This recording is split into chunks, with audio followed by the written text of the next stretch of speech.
आप सभी को हमारे प्रभु और उद्धारकर्ता यीशु मसीह के नाम में बधाई हो। मेरे प्रियो, रिफॉर्मेशन सुधार पर हमारे पिछले वीडियो में हमने उन प्रमुख घटनाओं और उन बातों का पता लगाया था जिसने उस बड़े ऐतिहासिक आंदोलन को आकार दिया था। उस रिफॉर्मेशन का जो आधार था वो मुख्य पवित्र शास्त्र का अधिकार था, केवल पवित्र शास्त्र पर ही आधारित था। सुधारकों का पूरी तरह मानना था कि केवल बाइबल ही लोगों की बनाई गई परंपराओं और चर्च प्रथाओं पर अंतिम अधिकार रखती है। उन्होंने सभी लोगों को विश्वास की नींव जो परमेश्वर का वचन है उस पर लौटने पर जोर दिया। परमेश्वर का वचन मसीही धर्म के लिए अचूक और एकमात्र ही अधिकार है। बाइबल परमेश्वर का वचन इस प्रकार से है कि जब बाइबल बोलती है तो परमेश्वर बोलता है। पवित्र शास्त्र बाइबल का अधिकार, परमेश्वर के वचन के अधिकार ने रिफॉर्मेशन अर्थात सुधार के समय एक बहुत बड़े परिवर्तन को जन्म दिया और उसी परिवर्तन ने आज हमें पवित्र शास्त्र के अधिकार को जानने और समझने के लिए बुलाया है। ये वीडियो पवित्र शास्त्र के अधिकार की सत्यता की जांच और चिंतन करने का प्रयास करता है, जो हमें पवित्र शास्त्र के लेखक और उसके अधिकार के प्रति समर्पण करने के लिए प्रोत्साहित करता है। हम इस वीडियो में पवित्र शास्त्र के अधिकार के कई आवश्यक पहलुओं की खोज करेंगे। सबसे पहले, अधिकार का क्या अर्थ है और यह क्यों अनोखा और परिपूर्ण है। पवित्र शास्त्र के संदर्भ में अधिकार का अर्थ है कि हमें परमेश्वर का वचन बाइबल के रूप में परमेश्वर के द्वारा दिया गया अधिकार और सामर्थ्य है। यह एक विश्वसनीय, निष्पक्ष पैमाना है। यह सत्यता से पूर्ण है जिसके द्वारा हर चीज को मापा जाता है। पवित्र शास्त्र का अधिकार अनोखा और आवश्यक इसलिए है क्योंकि बाइबल परमेश्वर का वचन है। यह विश्वास करने योग्य और यह पूरी सत्यता प्रदान करता है। यह परमेश्वर के बारे में ज्ञान का एकमात्र विश्वसनीय स्रोत है और मनुष्यों के आत्मिक स्वभाव को प्रकट करता है। यह सभी लोगों और कलीसियाओं के लिए सही विश्वास और सही व्यवहार निर्धारित करता है। इस अधिकार को समझने के लिए हमें बाइबल के उस मूल अर्थात उस आधार को पहचानना होगा। क्योंकि यह परमेश्वर का वचन है, इसलिए हमें विचार करना चाहिए कि यह मानवता के लिए कैसे प्रकट किया गया और हमें इसकी अचूकता और इसके दोष रहित होने की खोज करनी चाहिए। बाइबल की अधिकारिता को समझने के लिए हमें सबसे पहले प्रकाशन अर्थात रेवलेशन को देखना होगा। प्रकाशन का अर्थ क्या है? प्रकाशन का अर्थ है किसी अज्ञात वस्तु का प्रकट होना। हमारे इस संदर्भ में इसका अर्थ है कि परमेश्वर ने मनुष्य को अपने बारे में, अपने कार्यों और अपनी इच्छा के ज्ञान को प्रकट किया। पवित्र शास्त्र में परमेश्वर का प्रकाशन दो मुख्य रूपों में प्रकट हुआ है। पहला साधारण प्रकाशन और दूसरा है विशेष प्रकाशन। साधारण प्रकाशन में परमेश्वर ने सृष्टि के द्वारा अपने अस्तित्व और अपनी सामर्थ्य को प्रकट किया है। जैसे कि पवित्र शास्त्र कहता है, वचन संहिता उसके 19वां अध्याय 1 से लेकर 6 पदों में, आकाश परमेश्वर की महिमा वर्णन कर रहा है और आकाश मंडल उसकी हस्तकला को प्रकट कर रहा है। इसी प्रकार रोमियो उसका पहला अध्याय 19 और 20 पद बताता है, इसलिए कि परमेश्वर के विषय का ज्ञान उनके मनों में प्रकट है क्योंकि परमेश्वर ने उन पर प्रकट किया है। उसके अनदेखे गुण अर्थात उसकी सनातन सामर्थ्य और परमेश्वरत्व जगत की सृष्टि के समय से उसके कामों के द्वारा देखने में आते हैं। सृष्टि, मानव स्वभाव और इतिहास के द्वारा परमेश्वर ने स्वयं को सर्वप्रभु सृष्टिकर्ता के रूप में प्रकट किया है। यह साधारण प्रकाशन हम पवित्र शास्त्र में ही पाते हैं, पर विशेष उद्धार के विषय में हमें इसमें ज्यादा जानने को नहीं मिलता है। विशेष प्रकाशन, इसमें परमेश्वर स्वयं को सर्वोच्च और अपने आप को व्यक्तिगत रूप से प्रकट करते हैं। जैसे कि हम देखते हैं, पहला है जीवित वचन। यीशु मसीह जो पूरी तरह से परमेश्वर के स्वभाव को प्रकट करता है। यूहन्ना रचित सुसमाचार उसका पहला अध्याय और उसके 14वें पद में लिखा हुआ है, और वचन देहधारी हुआ और अनुग्रह और सच्चाई से परिपूर्ण होकर हमारे बीच में डेरा किया, और हमने उसकी ऐसी महिमा देखी जैसे पिता के इकलौते की महिमा। लिखा हुआ वचन बाइबल जो परमेश्वर की इच्छा को विश्वास करने वाली और स्पर्श करने वाली बताती है।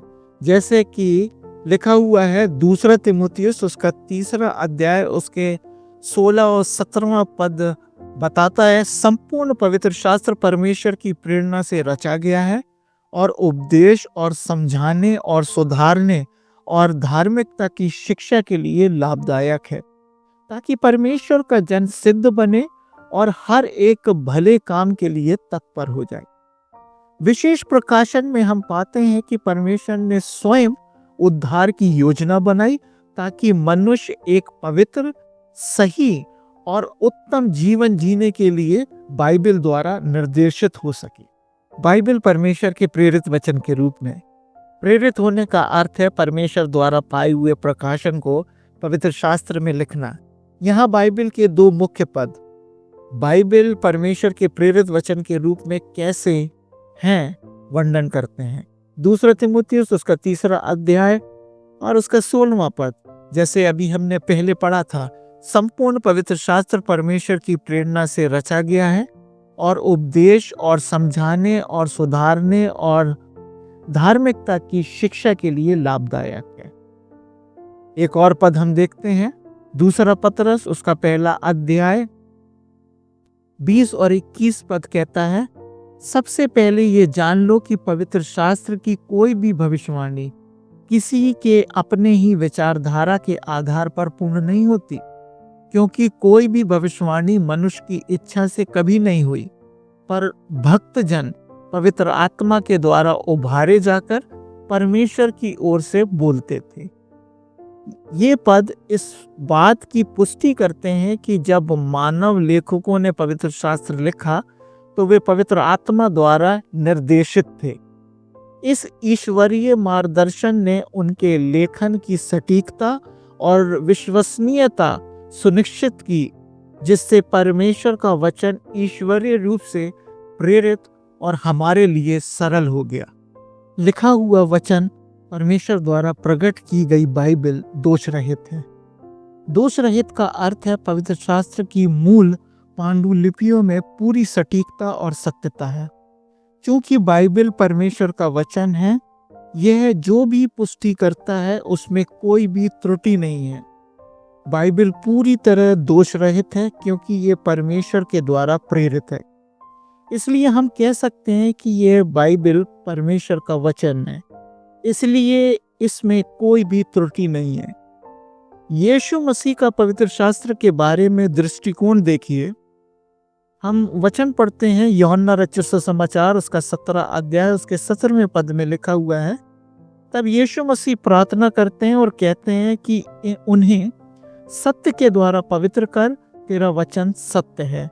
इसी प्रकार मत्ती रचित सुसमाचार उसका 5वां अध्याय और उसके 18वें पद में लिखा हुआ है, यीशु मसीह कहते हैं क्योंकि मैं तुमसे सच सच कहता हूँ, जब तक आकाश और पृथ्वी टल न जाए तब तक व्यवस्था में का एक मात्रा या एक बिंदु भी पूरा हुए नहीं टलेगा।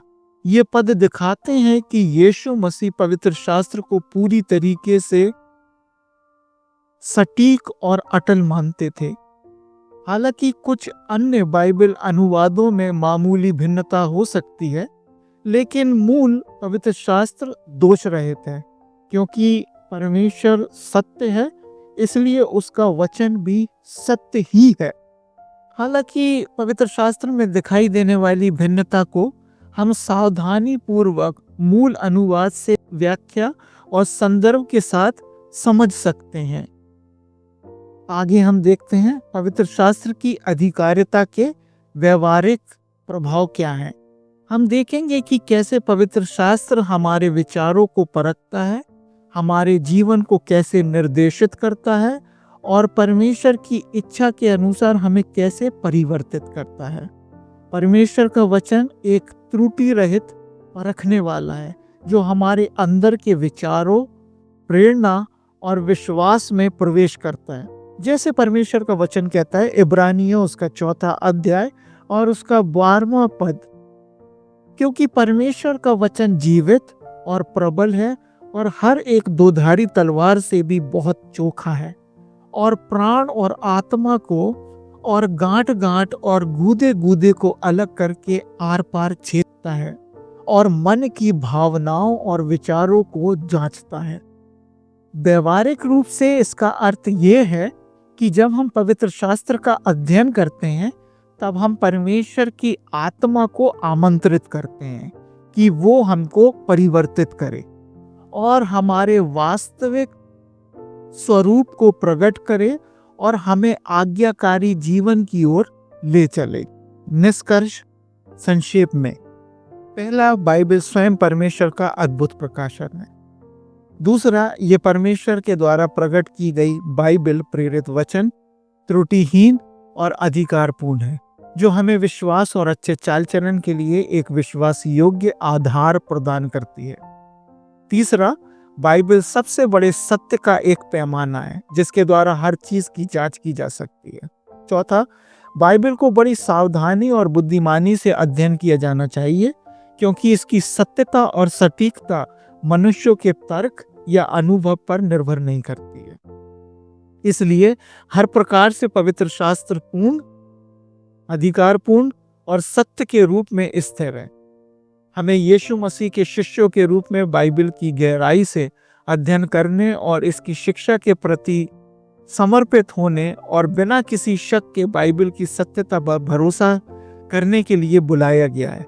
इसलिए आइए हम पवित्र शास्त्र के लेखक को सीधे और सामर्थ्य के साथ अपने जीवन में बोलने दें, ताकि हमारा विश्वास उसमें दृढ़ बना रहे और उसकी इच्छा हमारे और आपके जीवन में पूरी हो सके। प्रभु आप सबको बहुत बहुत आशीष दे। Thank you.